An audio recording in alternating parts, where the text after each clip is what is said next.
My name is Aastha. I welcome you all to our classes for International English Olympiad for class 7th. Today is our 20th class. We've sure come a long way. And here we will be doing a pretty easy topic, which is comprehension. For comprehension, we will be understanding a few tips and guidelines on how you can go about comprehension, and then we will be doing the questions where they will sort of serve as examples for you, the sort of questions that are asked. So for these comprehensions, you can form your own strategy, which we will be discussing in the upcoming class. So let's get started.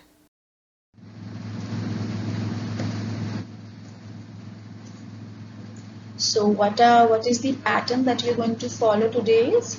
First, we will be doing the introduction, in which I will be telling you about what the reading comprehension actually is, what comprehension really means, and what does it comprise of, and various other things about the reading comprehension itself. And then this will be followed by a strategy to solve the reading comprehension, which means this strategy part will include various tips and various procedures you can follow, various methods you can follow to solve the reading comprehension. Then this will then be followed by the quiz, and this quiz, as we know, it will comprise of the mock questions which are based on the pattern of IEO. You will be given 1 minute timer, and जो quiz का pattern होगा I will discuss later when we start the quiz. Alright?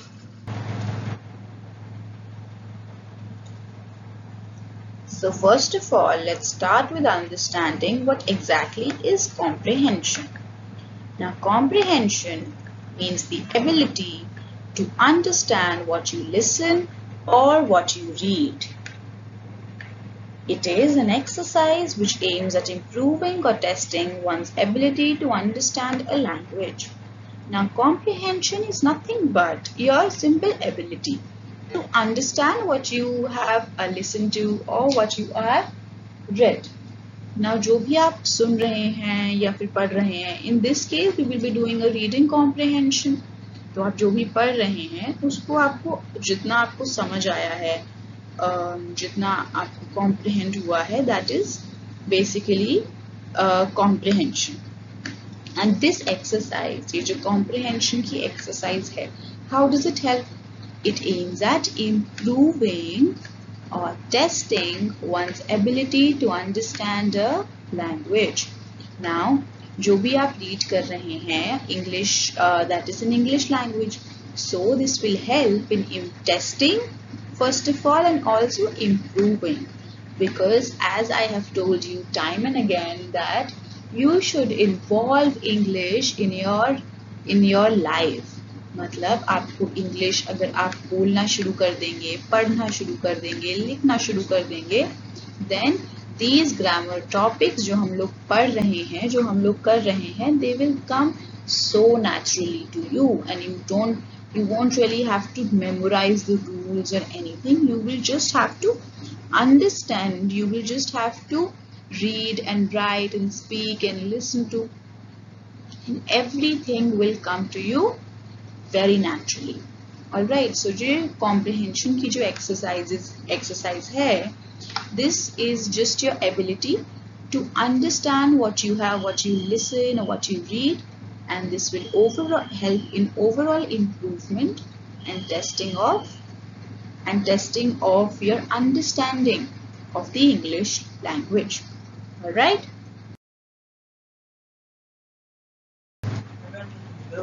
Now we have understood what comprehension is, and now we will move on towards कि जो facets होते हैं अलग अलग comprehension में, वो क्या क्या होंगे.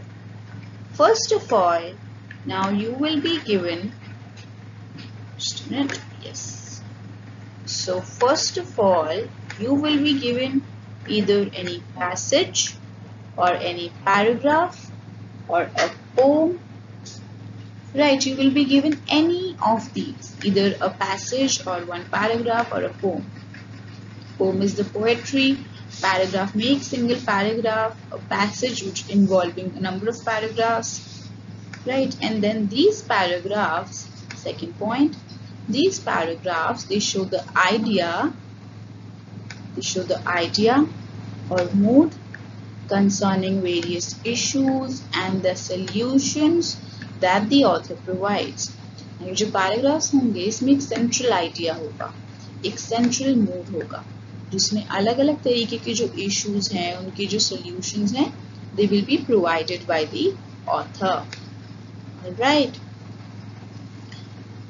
ये जैसे जैसे हम comprehension करेंगे वैसे वैसे आपको समझ आएगा when we will be doing the examples.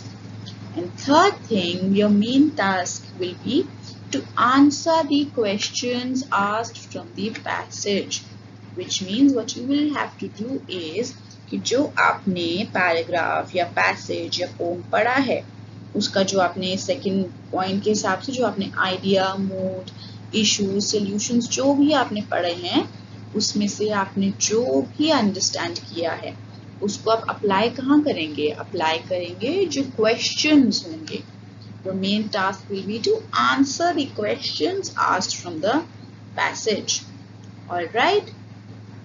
So this will be your overall approach, your overall strategy for solving the comprehension.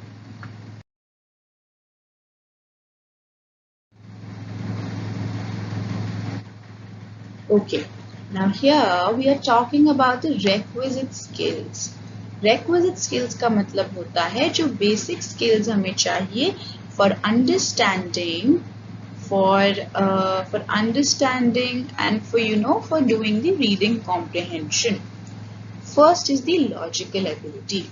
Logical ability कैसे कि जो भी situation हो रही है, जो भी sentences, जो भी आपको paragraph दिया है, जो भी आइडिया थीम बताया है या कोई इशू बताया है, उसको लॉजिक के हिसाब से आपको उसकी क्रोनोलॉजी समझना एंड उसका इंटरप्रिटेशन जो है वो लॉजिकली करना.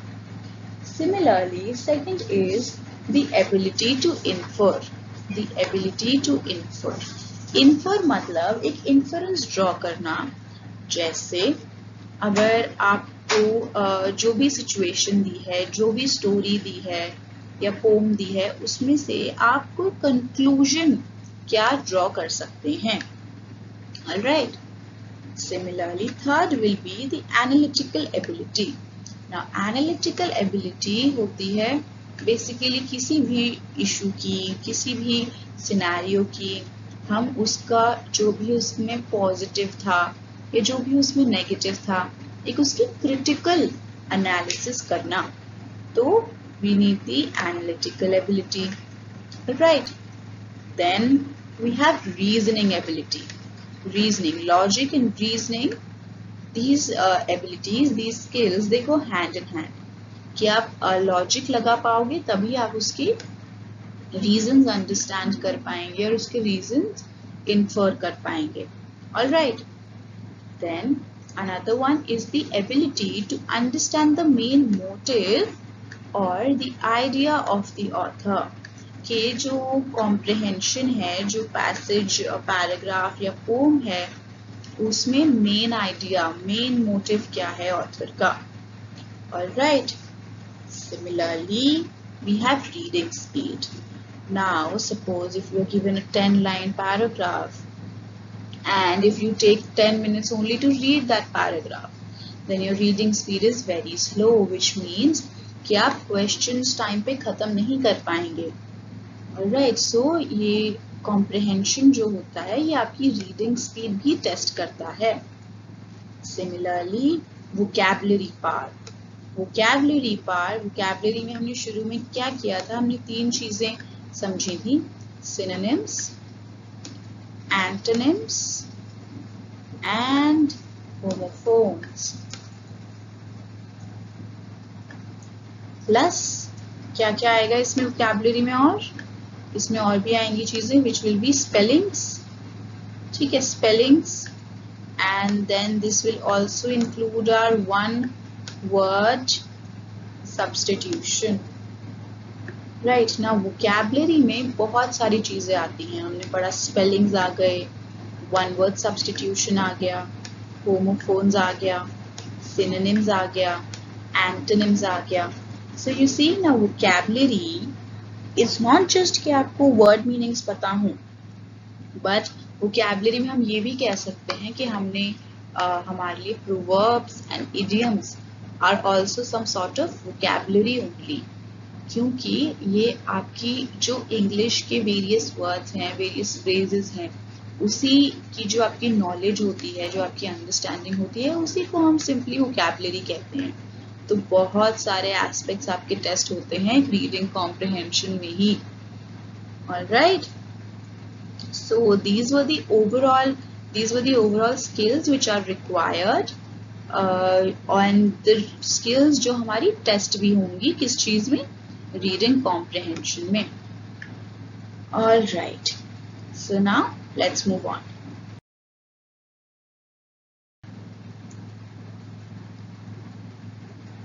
All right, so here I have given you a few tips.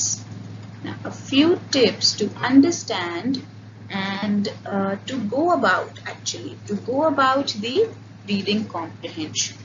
Now, first important thing is to read the passage as fast as possible.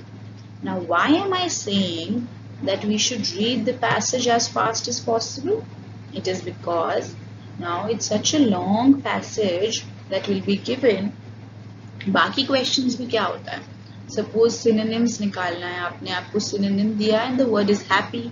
You quickly read the 4 options, you decide which is the synonym of happy and you answer that. But in the passage में क्या होता है, जब तक आप पूरा passage नहीं पढ़ेंगे तो आप उसका एक भी question answer नहीं कर पाएंगे. You have to read the complete passage for answering the questions. So it is very important to read the passage as fast as possible. और एक passage का एक question तो नहीं होता, एक passage में there will be I think 3 to 4 questions at least, and so एक passage के हिसाब से you will be solving 4 to 5 questions. So you have to be very careful and you have to read the passage as fast as possible so that आप उसे जल्दी से पढ़ें, जल्दी से समझें और questions कर पाएं solve. And the second thing is get involved with the paragraph to understand it. Get involved with the paragraph. अब यहाँ get involved with the paragraph में क्यों बोल रही हूँ, उसका मतलब क्या होता है? Get involved with the paragraph means कि जो भी हम थीम पढ़ रहे हैं ना, जो भी हम क्या कहते हैं, जो भी पैसेज का सेंट्रल आइडिया है, सेंट्रल मूड है या फिर जो भी इशू है, तो हम उसके साथ इन्वॉल्व हो जाओ. मतलब you know try start to imagine कि आपके साथ ही वो पैराग्राफ हो रहा है या फिर जो भी स्टोरी है, you are in that paragraph. क्योंकि उससे आप ये जब इन्वॉल्व हो जाओगे तो आप उसमें अपनी लॉजिक भी लगाने लग जाओगे, आप उसमें अपना रीजनिंग भी लगाने लग जाओगे. ऑलराइट, उसको एनालाइज भी करना शुरू कर दोगे कि ये पॉजिटिव है, ये नेगेटिव है. तो इसीलिए कहते हैं get involve with the paragraph. जैसे मैं आपसे कहती हूँ कि you should involve English in your life, उस तरीके से getting involved with the paragraph. Alright, now the third thing is underline the important lines or parts of the passage to answer the questions. Underline the important parts or lines to answer the questions. It will also help to understand the main idea of the passage or the tone or the mood of the author. Now जो important parts हैं, जैसे किसी चीज़ का कोई benefit है या फिर किसी चीज़ की कोई limitation है या फिर कोई turning point है, जो भी आपको important लगे, you should underline that. इसका मतलब ये नहीं है कि आप पूरा passage ही underline कर दो. जो भी आपको important लगे वो word underline कर दिया बस, या फिर कोई line important लगी उसे underline कर दिया, उसको star mark कर दिया, उस तरीके से. So this, what will this do? It will also help to understand the main idea. जो central theme होगा ना passage का, that will this will help you in understanding that, and the tone or the mood of the author as well. So ये जो आप underline करोगे कि उसमें the author is angry, or the author is sad, or they're happy, they're trying to tell you something, और tone मतलब जैसे किस सेंस में वो आपको कहना चाह रहे हैं, कि आपसे वो कोई अपील कर रहे हैं या कोई इंस्पायर करने की कोशिश कर रहे हैं किसी चीज़ के लिए, या एनालाइज करने के लिए मोटिवेट कर रहे हैं. तो जो इम्पोर्टेंट वर्ड्स से आपको this will help you in understanding that. Alright, so these were the quick few overall tips जिसमें आपको पैसेज जल्दी जल्दी पढ़ना है. जल्दी जल्दी का मतलब ये नहीं कि आप बिल्कुल समझो ही ना. एज फास्ट एज पॉसिबल का मतलब ये भी है कि आपको जितनी जो आपकी स्पीड जिसमें आपको समझ आए उतना फास्ट एज पॉसिबल. ये नहीं कि सबसे तेज पढ़ लिया पर आंसर गलत दे दिया, and that will be of no use, right? And second is getting involved with the paragraph to understand it. आप उसे फील करेंगे, आप इसे एक्सप्रेस करेंगे, इन्वॉल्व हो जाएंगे, तो आपको अच्छे से समझ आएगा, अच्छे से लॉजिक लगा पाएंगे आप. Then underline the important lines or parts of the passage to answer the questions, and it will also help to understand the main idea, the central idea, or the tone or the mood of the author. Alright, so these were the few quick overall tips. Now let's move on to the next slide. Alright, so now is the time for our quiz. We shall be starting with the quiz now, and in the quiz हम किस format में लेंगे कि पहले हम एक reading comprehension की slide आएगी जिसमें हम रीडिंग कॉम्प्रिहेंशन पढ़ेंगे. मैं आपको समझाऊंगी कि रीडिंग कॉम्प्रिहेंशन में क्या है. उसके बाद from the next slide onwards उसी रीडिंग कॉम्प्रिहेंशन के जितने भी क्वेश्चंस हैं वो पर question you will get 1 minute, जैसे ही हमारे बाकी क्वेश्चंस में होता है. रीडिंग कॉम्प्रिहेंशन में एडिशनल बस ये है कि हर रीडिंग कॉम्प्रिहेंशन को I will first explain it to you completely. उसमें अगर कोई नए वर्ड मीनिंग्स हो या कुछ अंडरस्टैंडिंग हो, उसकी एनालिसिस हो, तो we will do that in the first slide, and then questions के लिए this will be followed by the similar exercise जो पहले होती आई है. Alright, let's start.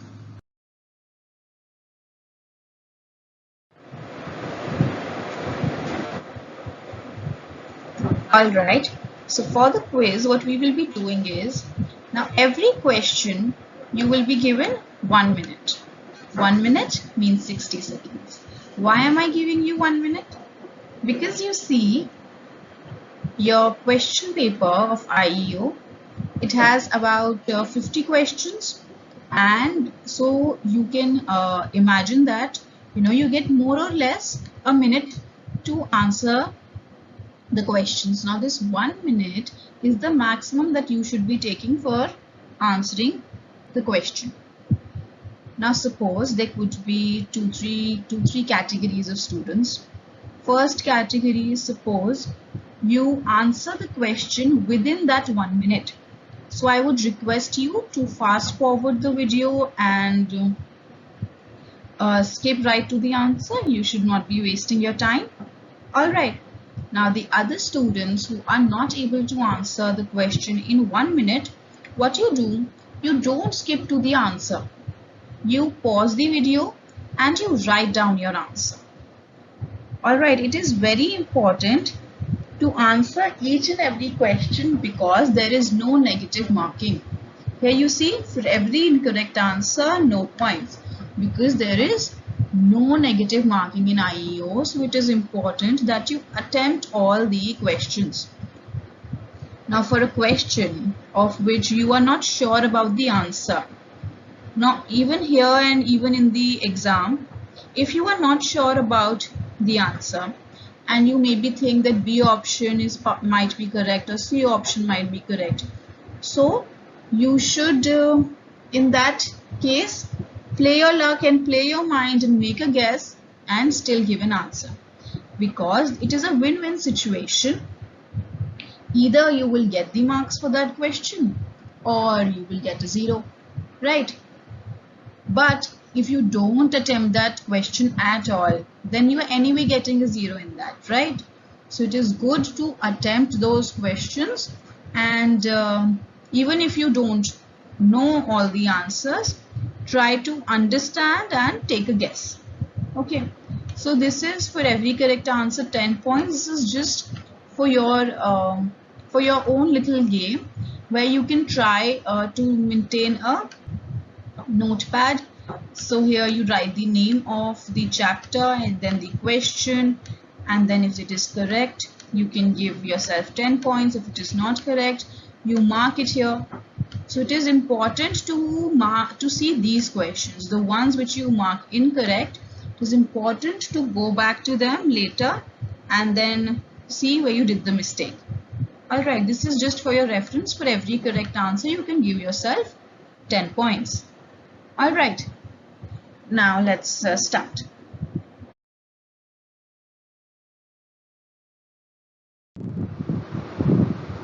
Alright, so now we move on to the questions for the reading comprehension. How we are going to do this section is, first of all, we will be reading the passage together, and then we will go for the questions in my usual format. So we'll read this passage, I'll briefly explain it to you, and then we'll move on. Okay, let's start this story. A donkey and a rooster lived peaceably together in the farmyard. One day a hungry lion passed by. His eyes brightened at the sight of the plump donkey, and he thought of the fine meal in store for him. So this story is about a donkey, a rooster and a lion.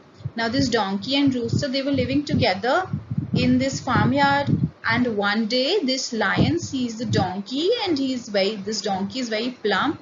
So the lion, he thinks of making the donkey its prey. Let's see what happens next. But just as the lion was about to pounce on the donkey, the rooster began to crow. Now it is said there is nothing a lion hates more than the sound of a cock-a-doodle-doo. Perhaps it is true, for the lion turned and fled at the sound of the rooster's crowing. Now here what happens, this donkey and rooster who were living together, they were friends probably. So just as this lion was about to jump on the donkey and make it its prey, this rooster started crowing, this cock-a-doodle-doo. Alright, but we say that lion hates this sound. So just as this sound was made by the rooster, the lion immediately he left the scene and he ran away. Okay, then what happens? The donkey laughed. Why, the lion is a coward. The mighty king of beasts runs from a rooster. And the donkey felt so bold that he began to chase the lion. He had not gone very far. However, when the lion turned, with a great roar he leapt upon the donkey. The rooster, watching from the farmyard, said sadly, "Alas, my poor friend did not realize what he could or could not do. False confidence often leads to misfortune." Okay, now here we see a turning point in this story. First of all, till here we saw that this lion, he just left the scene, he ran away. But this donkey, he had such overconfidence. He thought that the lion is a coward. And he thought that this mighty king of the jungle, king of beasts, he got scared from a rooster. So the donkey had this overconfidence. He felt so bold and he started running after the lion himself. And the lion had not really gone very far. So as soon as he saw that this donkey was coming after him, the lion, he turned back and then he pounced on the donkey.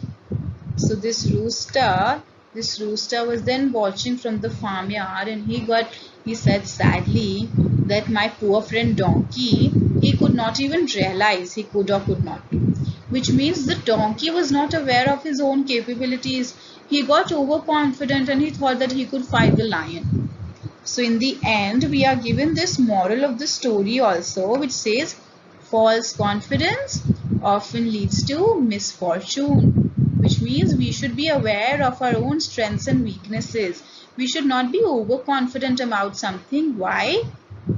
Because it may lead to what? Misfortune. It may lead to problems, like it did for the donkey. The lion leapt on him and the donkey must have, been eaten by the lion then.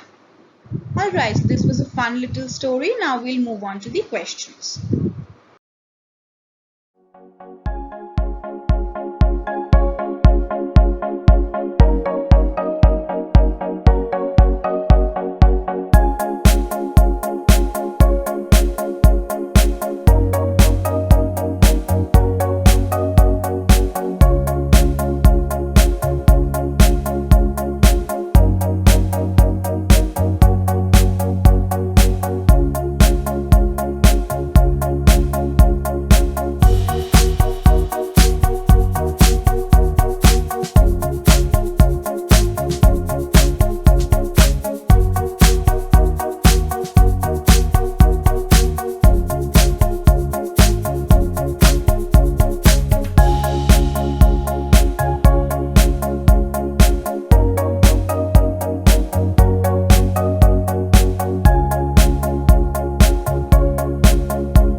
Here, why did the eyes of the hungry lion shine? To see the rooster when he saw the healthy donkey, see when he saw the friendship of the rooster and the donkey. Or be none of these. So here we have a donkey and rooster peaceably look. Yes. Okay, here. A hungry lion passed by. His eyes brightened at the sight of the plump donkey and he thought of the fine meal in store for him. So the correct answer is B, when he saw the healthy donkey.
Okay, here, why did the lion run away?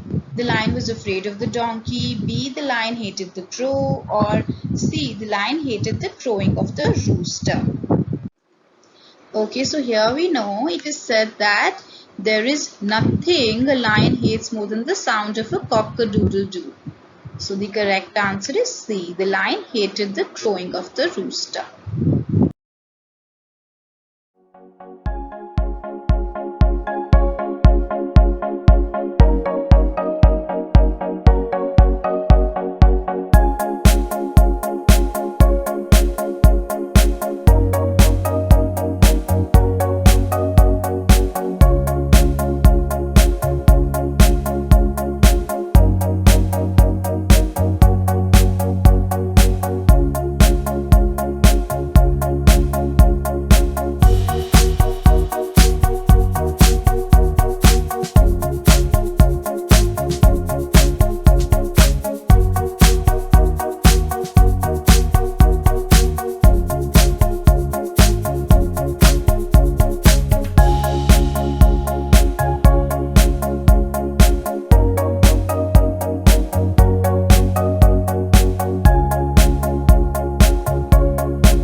Okay, so why did the donkey chase the lion? He wanted to kill the lion, he was confident to kill the lion, or he had false confidence to kill the lion. Now we know that eventually what happened? This donkey, he eventually got killed. So we know that, see, he had false confidence to kill the lion. Alright, that's why he went to chase after him. He thought that, the lion is a coward and he got scared. So I'm so mighty and I can go and kill him. So this was his false confidence. Alright.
Okay, this question says the rooster became sad in the end because the rooster could not crow, the lion had killed his friend the donkey, or say the lion had run away.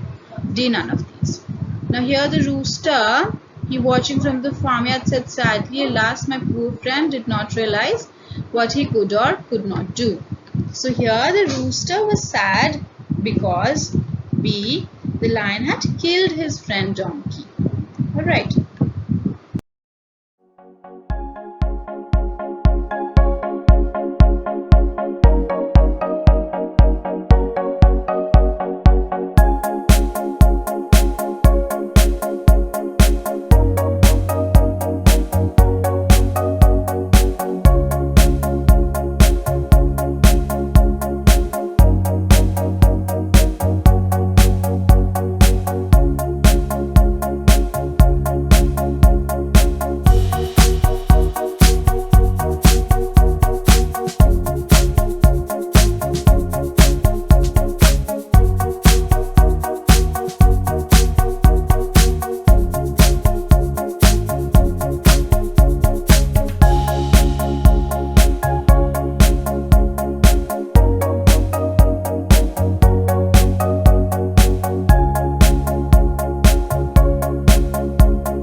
Okay, here which word in the passage means jumped? Fled, chased, crowing, or D, leapt? Now here the word which means jumped is leapt. Alright. The other words, fled means running away from something, chased means running after something or someone, and crowing is that the sound made by the rooster, this cock-a-doodle-doo.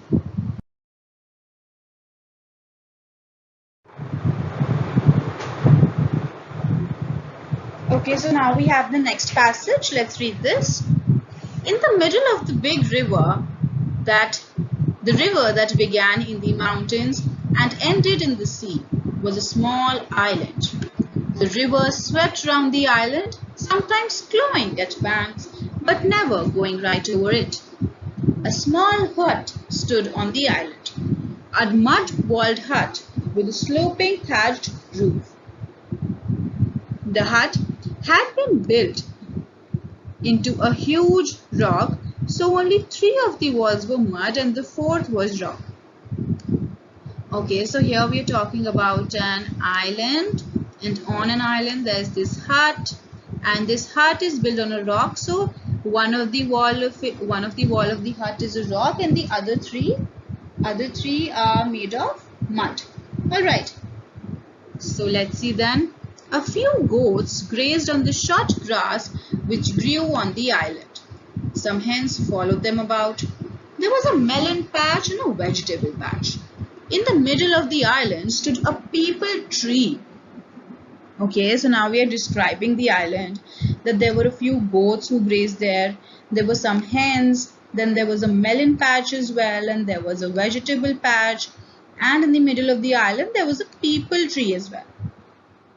Okay, then it was an old tree. Many years ago, a seed had been carried to the island by a strong wind, which had found. Many years ago, a seed had been carried to the island by a strong wind, had found shelter between two rocks, had taken root there, and had sprung up to give shade and shelter to a small family. Alright, so this peepal tree's origin is explained now, that this seed had been carried there due to the wind, and this seed was finally, had taken root over there, and finally it has now grown up and is providing shelter to a family. Then let's see. Grandfather was mending a fishing net. He had fished in the river for 10 years, and he was a good fisherman. He knew where to find the slim silver chilwa, the big beautiful mehsir, and the long moustache shingara. He knew where the river was deep and where it was shallow. He knew which baits to use, which fish liked worms and which liked gram. Now here we are describing these skills and abilities of grandfather.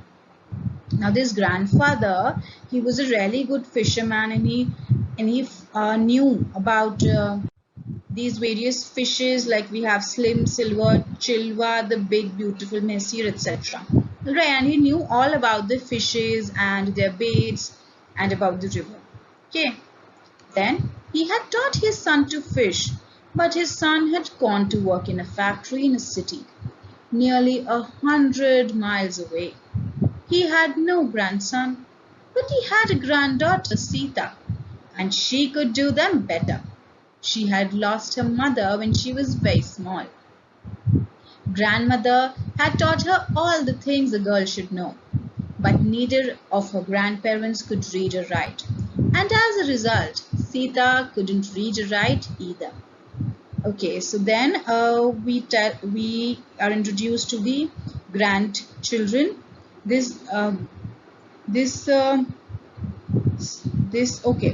grandfather's son, which means the father over here, he had been taught by him to fish, but then he had gone to work in a factory, and he had no grandson, but he had this granddaughter, Sita, and this granddaughter could fish well, and this girl, Sita's mother, she had died when she was very young, and so we have on this island, we have this grandfather, grandmother, and Sita. And so grandmother took care of Sita, taught her all the things a girl should know. But one thing we are told is neither of them could read or write, and so Sita could not read or write either. Alright, this is a small story about this family on the island. Let's see the questions now.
Okay, so the question says, where was the island situated?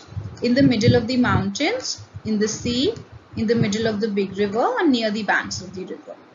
So the island was situated, let's see, in the middle of the big river. The river that began in the mountains and ended in the sea was a small island. So it was situated, see, in the middle of the big river. Right.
Okay, how had the peepal tree grown between two rocks?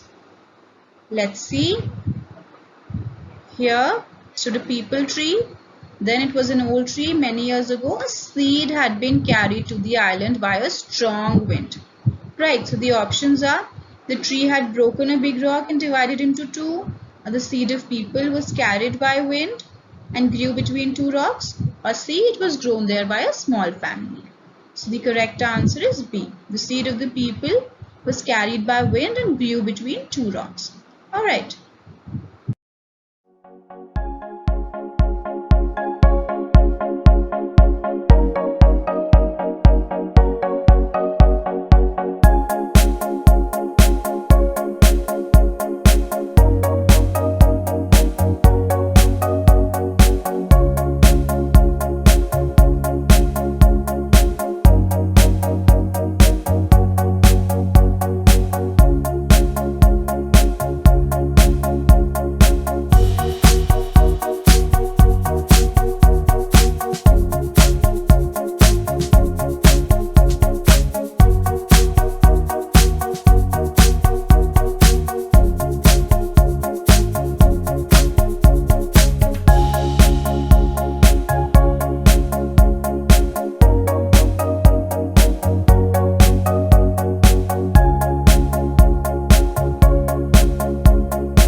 What are Chilwa, Mehsir and Singhar? Kinds of fish, names of goats, names of hens and names of children. Now here, when we were discussing, I told you these are probably the fishes, because here we are told that this grandfather is a fisherman and he knew where to find the slim silver Chilwa, the big beautiful Mehsir and the long moustached Singhar. So these are probably the kinds of fish. Okay.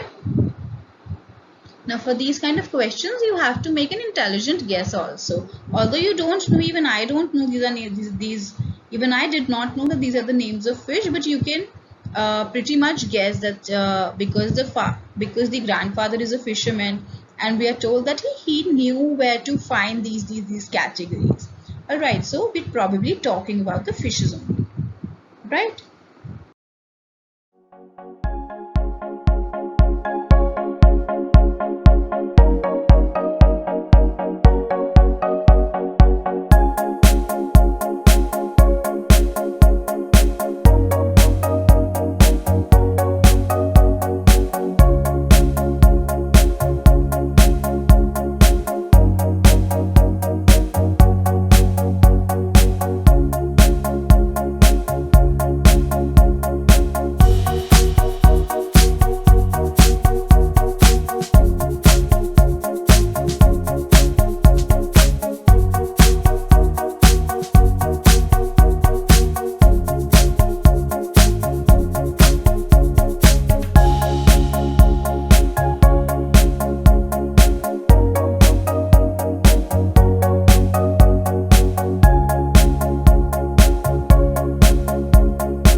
Okay, next. Sita could not read or write because she lived alone. There was no school. She lived with her grandparents who could not read and write, or she could not see. Here the correct answer is C. She lived with her grandparents who could not read and write. As we are told in the end of the story that neither of her grandparents could read or write, and as a result Sita couldn't read or write either. Alright.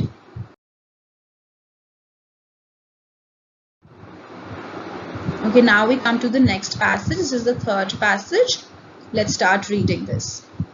Once upon a time, a miller and his young son were going along a road. They had their ass with them. Hardly had they covered a few meters when they came across a person who laughed and said, "How foolish both of you are! Can't one of you ride on the ass?" Hearing this, the son rode on the animal and the father walked along. Okay, so we hear the stories about a miller and his young son. Both of them were going somewhere and they had their animal and ass with them. So one of the person they saw on the road, and in fact that person saw them on the road, he said, "Here, how foolish are you both? One of you can easily, ride on the ass. So why aren't you doing that?" So when they heard that, the son rode on the animal and then the father started walking. Let's see what happens next. About 200 meters away, they met an old man who said, Look at this shameless youngster. He's merrily riding on the ass while his father is trudging away." So this was enough for the boy to get off the animal. Now the miller himself rode on it. Okay. Next, what happens after about 200 meters? They see another man, and there's this old man who gets a little bit disgusted, and he says, "Look at this shameless youngster." He was referring to the boy. Says how shameless he is, that he is riding on the ass, he's riding on the animal, he's not doing any work, while his father has to walk all the way.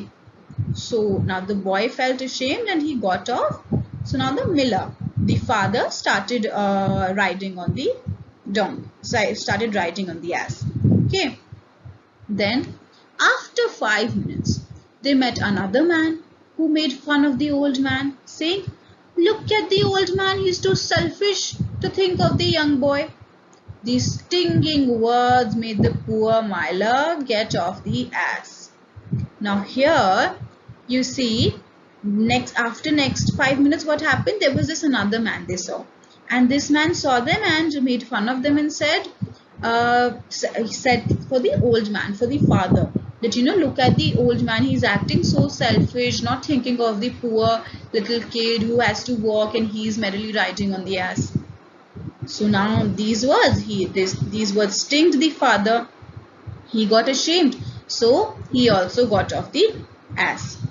Now the father and the son tied the ass to 2 poles with the help of ropes. They carried the animal on their shoulders, to the great amusements of the passers-by. As they were crossing a bridge over the river, the ass got impatient. It kicked itself free but was drowned in the deep water. So next you see what happened. This father and son, both of them, they got fed up. That someone is saying, when this son was riding on the ass, people said he's so shameless. When the father was riding on the ass, they say he's so shameless. When none of them were riding on the ass, they said they're so stupid. So both of them got frustrated, and what they did, they tied this ass to 2 poles with the help of rope, and in fact they carried the animal on their shoulders. So people again made fun of this, and this was a great amusement for them. And finally, when they were crossing a bridge, so this ass, it really got impatient. This animal really got impatient, kicked itself free, and eventually it drowned in the deep water in the river. Alright, so this was a fun little passage. Now let's move to its questions.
Okay, the first person laughed at the miller and the son because both of them were going. Neither of them were using the ass for a ride. The ass was looking funny. Here you see, they came across a person who laughed and said, "How foolish both of you are. Can't one of you ride on the ass?" So the person laughed because neither of them was using the ass for a ride. The answer is B.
Okay, what did the old man comment? He condemned the father for letting the little boy walk on the road, or he condemned the young boy for riding the ass, criticized both the father and the son, or he commented on the ill health of the ass. Now here you see, they met an old man, and this old man said, "Look at this shameless youngster. He is merrily riding on the ass while his father is trudging away." So B. He condemned the young boy for riding the ass. Alright.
Then next question. Which step was taken by the two in the end? They left the ass on the way, they sold the ass, they carried the ass on their shoulders, or they drowned the ass into the river. Now here you see the father and ass tied the ass to two poles with the help of ropes. They carried the animal on their shoulders. So what they did was C. They carried the ass on their shoulders. Alright.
Okay, now choose a suitable title for the passage. Here the options are A ride on the ass, B two men and an ass, and C you cannot please everyone, or D the drowning of the ass. Now here you see the central theme of the story, the moral that the story is trying to give is that no matter what you do, whether you do one thing or second thing or third thing or any alternative you do, people will have something to say in criticism of it. Alright, like here first both of them were just walking and there was no one riding on the ass, so people said how foolish they are. Then when the kid was riding on the animal, they said how selfish the kid is. Then when the man was riding on the animal, they said how selfish the man is. Then when both of them started walking with the ass on their shoulders, that was a terrible thing they did. So the central theme here is that you cannot really please anyone. You cannot really please everyone. Okay, people will always have something to say. So this is the moral of the story, and this can be the title. This can be the most suitable title. So we can say here the correct answer is C. Okay.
Okay, now next, which of the following words means walking slowly with heavy steps?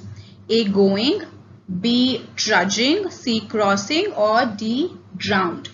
Now here, walking slowly with heavy steps, the answer is B trudging. Okay.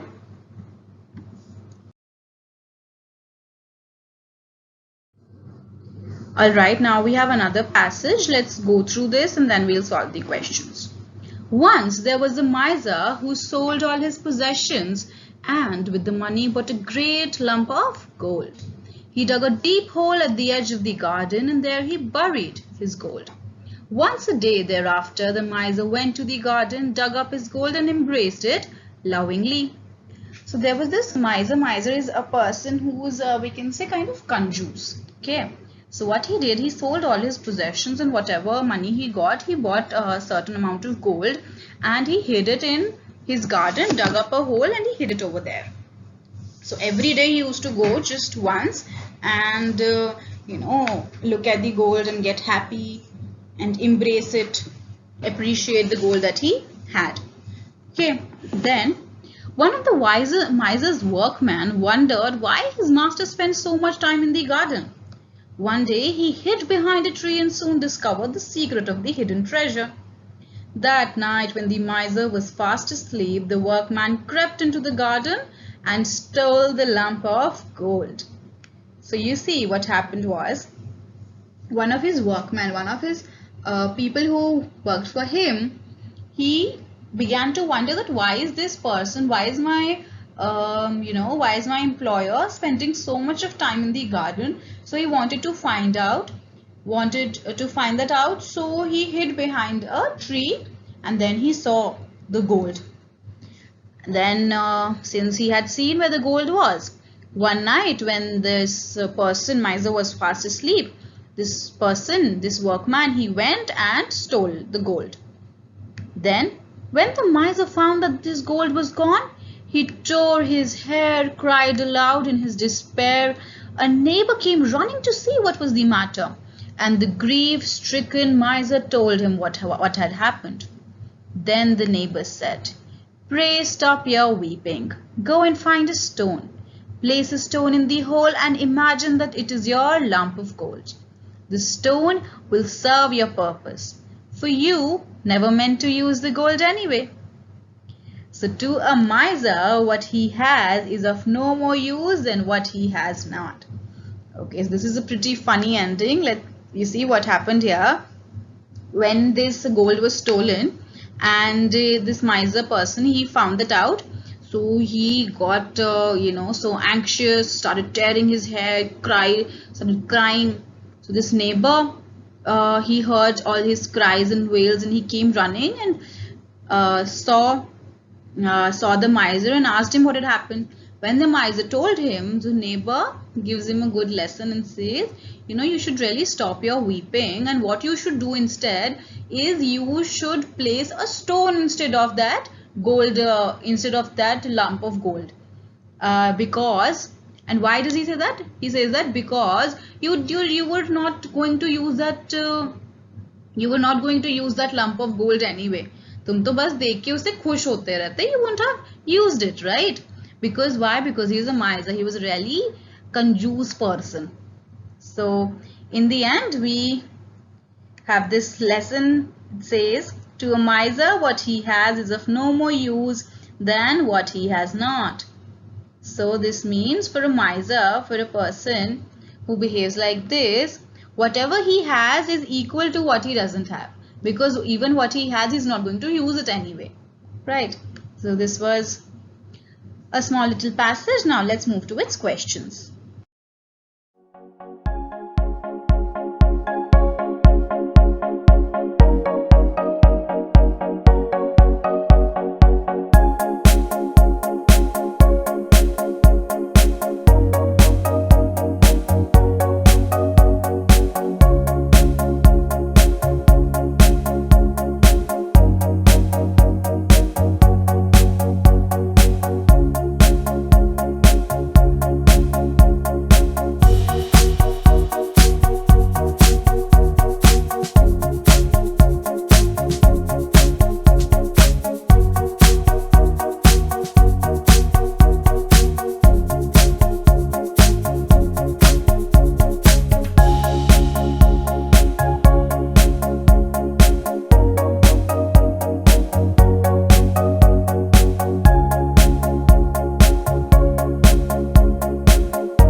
How did the miser get the lump of gold? A. By selling all he had. B. By digging in his garden. C. From his ancestors. Or D. From his neighbor.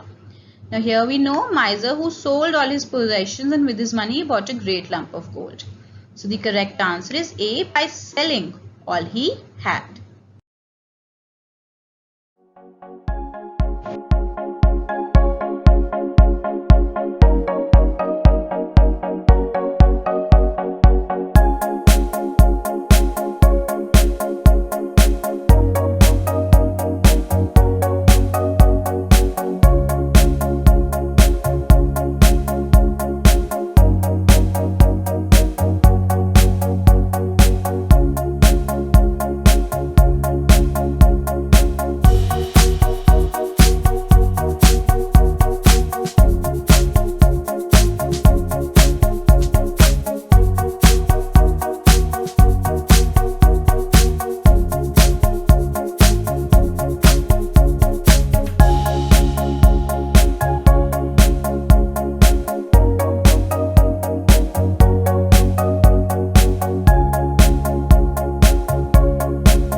Here, why did the miser spend so much time in the garden?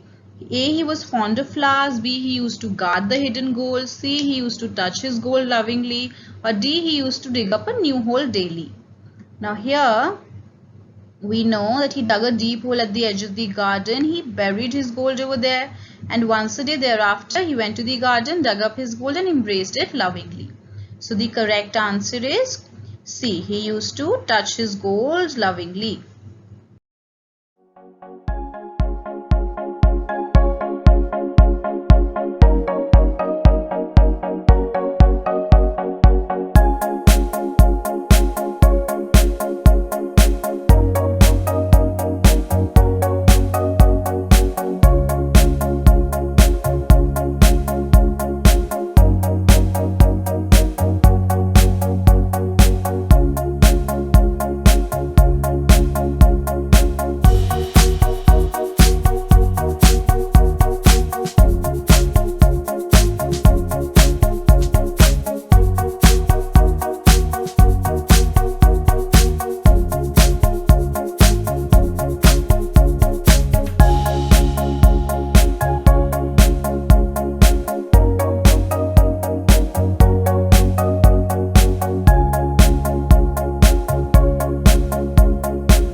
Okay, next, how was the gold stolen and by whom?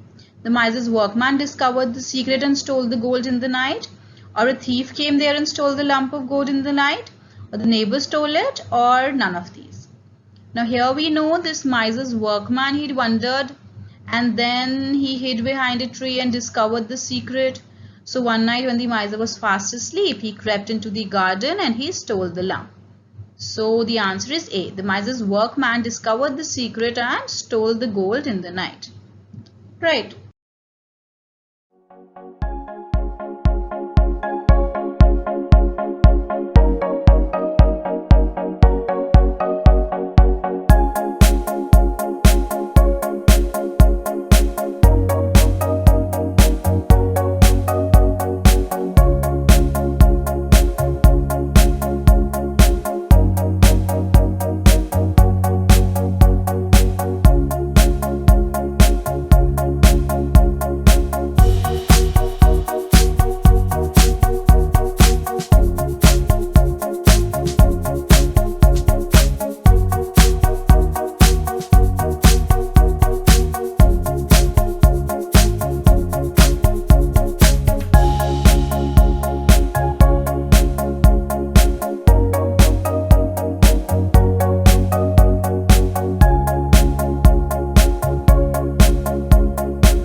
Okay, next.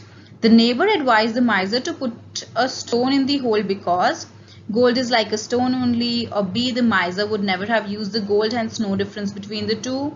C, the stone will become gold after some time, or D, for a wise man, gold and stone have equal worth. Now, the neighbor advised the miser to put a stone in the hole because, here you see, he said the stone will serve your purpose, for you never meant to use the gold anyway. So the answer is B. The miser would have never used the gold, hence no difference between the two. Alright.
So here choose the most appropriate title for this story.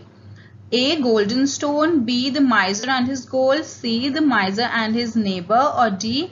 The miser and his workman.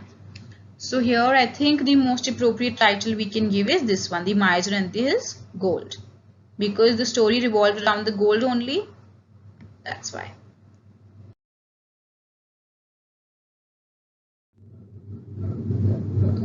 Okay, now we have a poem. Let's read this poem and have the brief. I'll give you a brief description about it, and then we will move on to its questions. Okay. No men are foreign. No men, remember, no men are strange. No country is foreign. Beneath all uniforms, a single body breathes. Like ours, the land our brothers walk upon, in earth like this, in which we all shall lie. They too, aware of sun and air and water, are fed by peaceful harvests, by war's long winter starved. Now here we're talking about the fact of unity and brotherhood, that all the human beings, everyone is, the same, no matter what kind of clothes we wear, what kind of color we are. All of us, our bodies are the same anyway, and we all live on the same earth. We are all going to, eventually die on the same earth. We'll be buried with the same earth, on the same land, and we all walk on the same land, use the same sun, same air, same water. We all are fed from the harvest of the same earth, right? Then we have, their hands are ours, and in their lines we read, a labor not different from our own. Remember, they have eyes like ours that wake or sleep, and strength that can be won by love. In every land is common life that all can recognize and understand. Let us remember whenever we are told to hate our brothers, it is ourselves that we shall dispossess, betray, condemn. Now here we are saying that, that all of us have the same eyes, and we all can, be united by love. Our land is our land is common. We all live on the same land. And whenever we are told to hate our brothers, we are not, whenever we are told to hate our brothers, and whenever we do that, if we do that, we shall be dispossessing, betraying, condemning our own selves. We shall be, inflicting harm upon us only. Right. Then we say, remember we who take arms against each other. It is the human earth that we defile.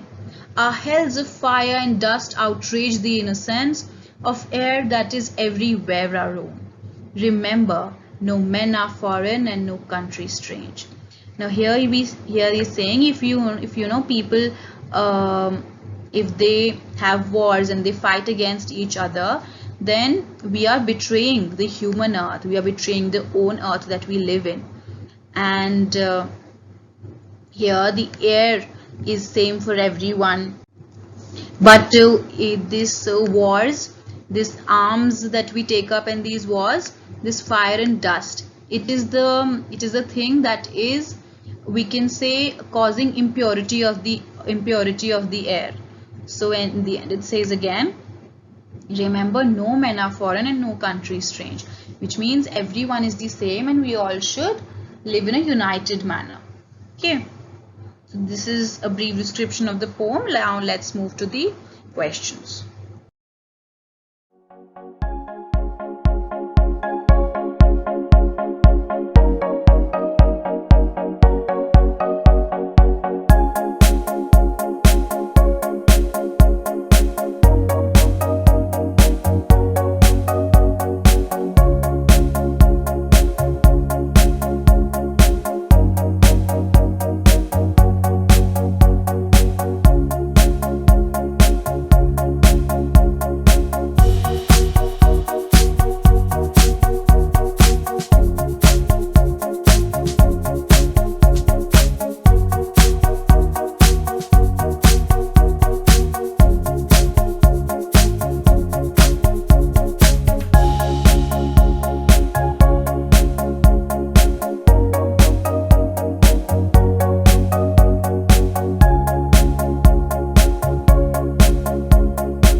Alright, so focusing on the theme of world fraternity, the poet says that no men are strange, or no men are corrupt, or no men are simple, or all men are kind.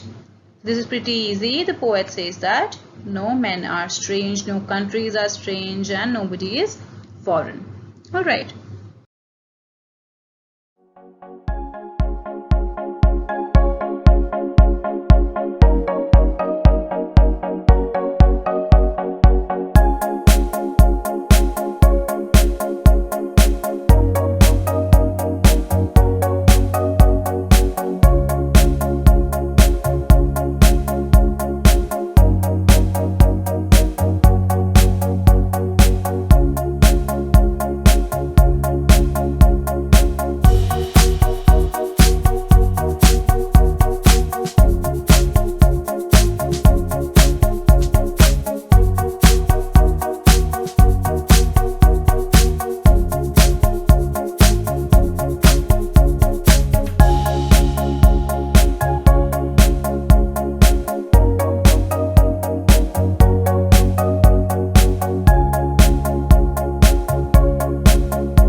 Everyone on the earth gets comfort from the same air, water, sun, or all of these.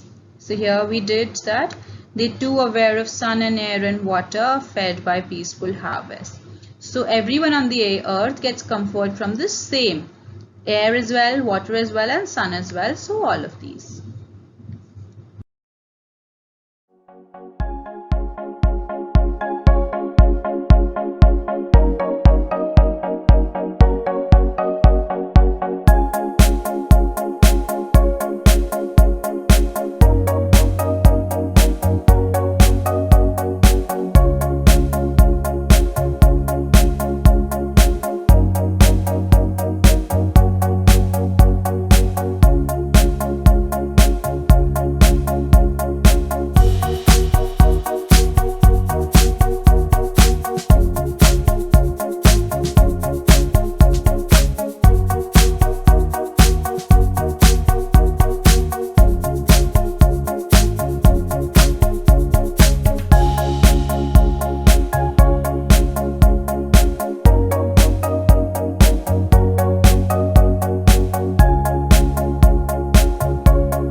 So here, next question says, all the people in the world work A with same name, B at same place, C in the same style, or D with the same effort.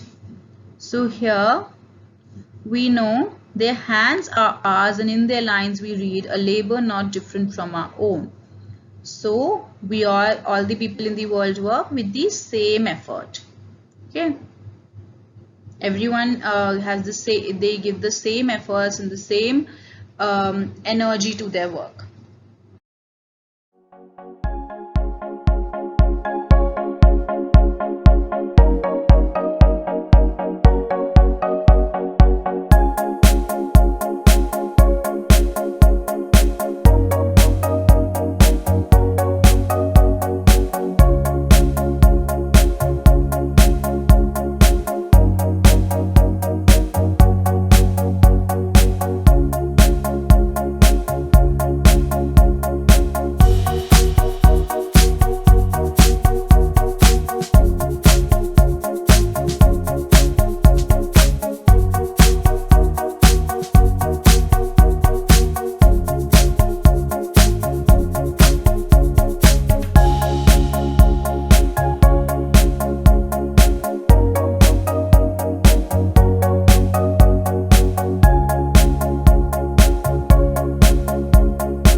If we hate our brothers, we hate our brothers, our enemies, ourselves, or all of these.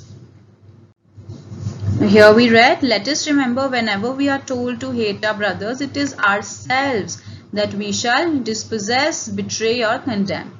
So if we hate our brothers, which means we hate ourselves. Why? Because all of us are the same anyway.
Okay, here the poet wants to say that life is dash anywhere. Different anywhere, common anywhere, difficult anywhere, or comfortable anywhere. So the poet, we know, he's trying to say that that life is common anywhere. Why? Because he's saying again and again that no men are foreign, no countries are strange, no men are strange, no country is foreign. So he's talking about the unity and the common things among everyone. So he wants to say that life is common anywhere.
Okay, next, by betraying someone we A. defile our earth, C. betray ourselves, C. honor our earth, or D. spread humanity on earth. Here we know that we read here, it is the, remember when we hell and fire, dust outrage the innocence of air that is everywhere our own. Okay, so whom we are betraying? By betraying someone we betray ourselves. Alright, and similarly here also, whenever we are told to hate our brothers or betray our brothers, we shall dispossess, betray, condemn whom? Ourselves. Alright.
Now here the word outrage here means A. Protect, B. Enjoy, C. Spoil, or D. Complain. Now the word outrage means C. Spoil. Okay. Here when we have now hail, our hells of fire and dust outrage the innocence, which means spoil the innocence of air that is everywhere our own.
So what does the poet want us to remember? A. We are human beings. B. We are mortal. Or C. No men are foreign or no country strange. Or D. All men are similar. This is pretty clear. In the end he says, remember, no men are foreign and no country strange. So C. No men are foreign, no country strange.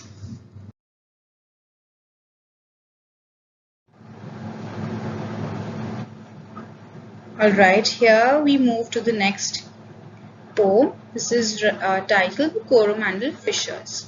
Let's read. Rise, brothers, rise. The wakening skies pray to the morning light.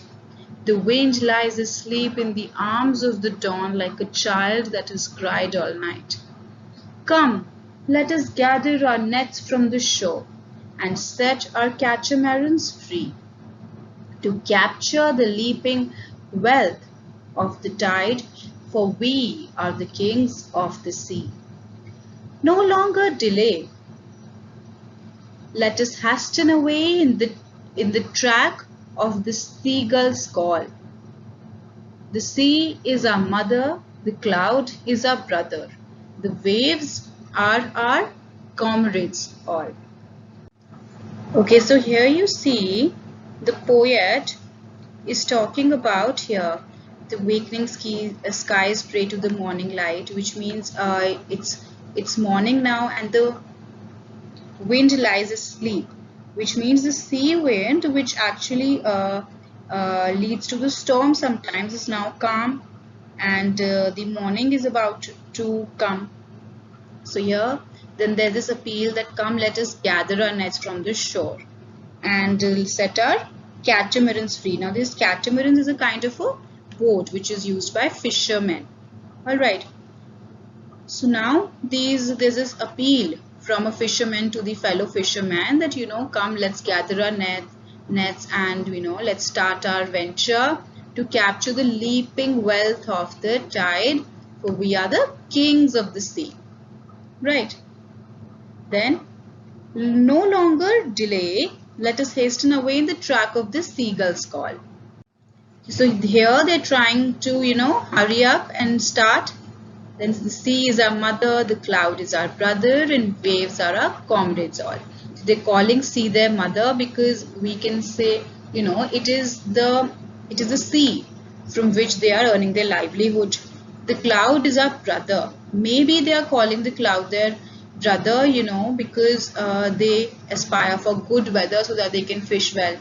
Then the waves are our comrades all, which means friends.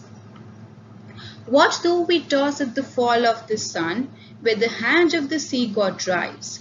He who holds the storm by the hair will hide in his breast our lives.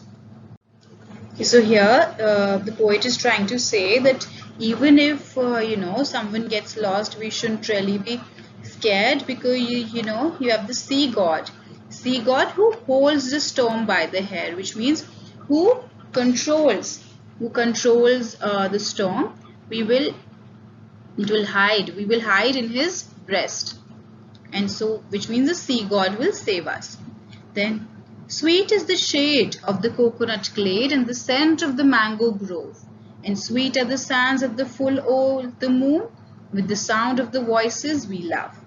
But sweeter, O brothers, the kiss of the spray and the dance of the wild foam's glee. Row, brothers, row to the edge of the verge, where the low sky mates with the sea. So here, these fishermen, they're saying that all this coconut glade, the mango grove scent, and the sands of the full old moon, the sound of the voices, all this is fine, all this is sweet. But what is sweeter for them, but sweeter, is what the kiss of the spray, the dance of the wild foam's glee. So it's talking about how much these fishermen, they love their work above anything else. And the end, there's this appeal that, row brothers row, where to the edge of the verge where the low sky meets with the sea, which means they're talking about let's row till the horizon. Okay, this is a small little poem. Now we'll do its questions.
In the beginning of the poem, a fisherman tells other fishermen to A. do exercise, B. wake up, C. catch fish, or D. sell fish.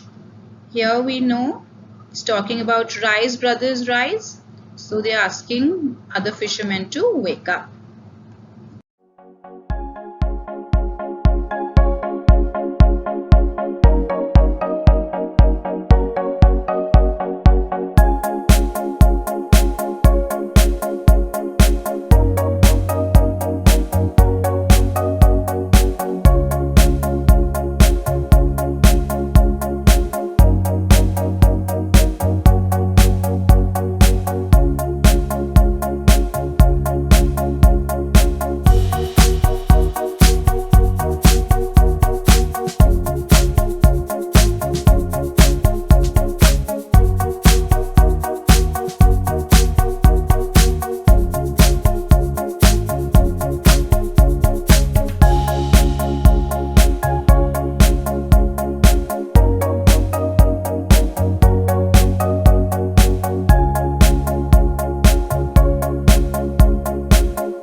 The phrase the leaping wealth of the tide here refers to A. fire, B.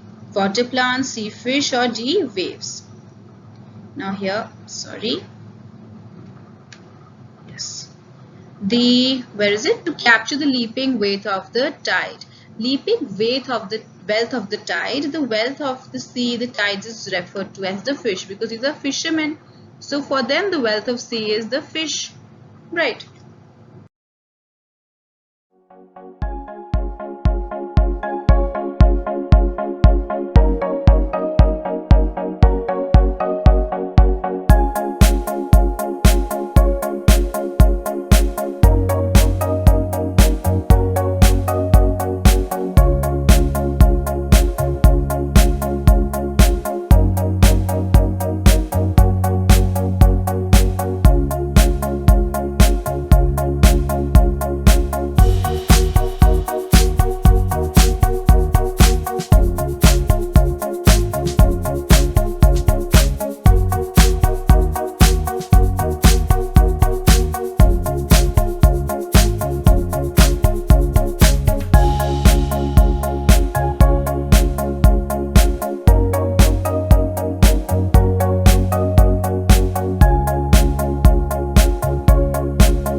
Okay, then we have the fishermen are the friends of sea, clouds, water animals, or waves. Here you see the sea is our mother, the cloud is our brother, the waves are our comrades all. So who are they friends? Who are they friends? Waves.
Okay, now next, the sea god will take care of the fishermen's lives by keeping the storm away, bringing heavy rainfall, sending mighty storm, or filling their nets with plenty of fish. Here we read right that the sea god drives he who holds the storm by the hair. So he will keep by keeping the storm away. A. Okay.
Okay, then the last line of the above poem means, last line, Row, brothers row to the edge of the verge where the low sky mates with the sea.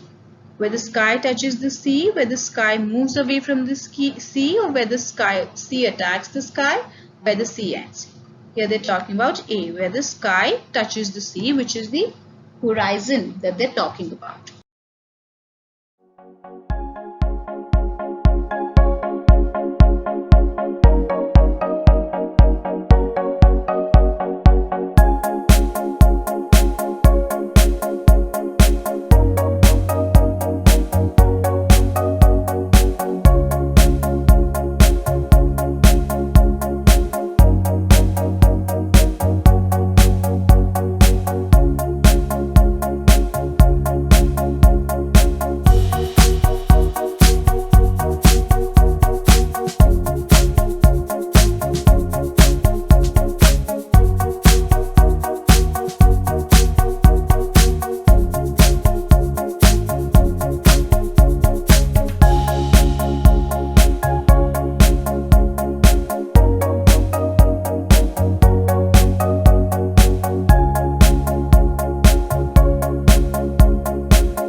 Next we have seagull is a kind of fish, snake, bird or weed. Seagull is actually a kind of a bird. Okay.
The word comrades means enemies, leaders, subordinate, friends.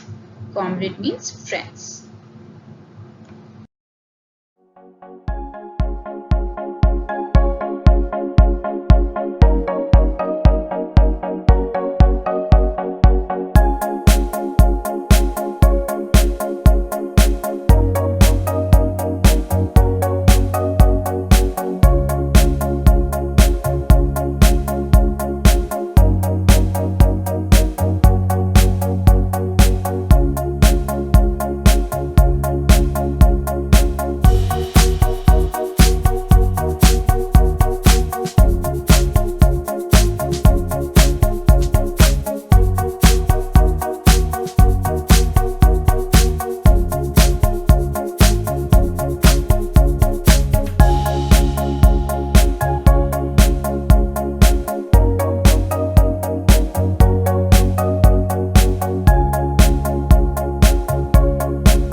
So here, how does the wind sleep?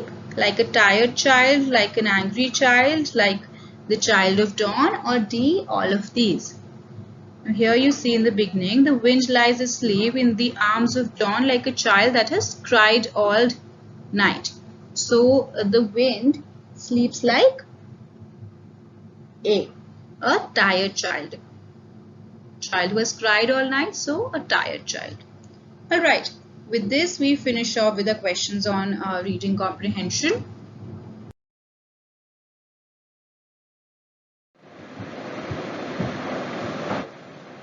Alright, so that's all for our class on comprehensions. I hope you have understood the basic idea.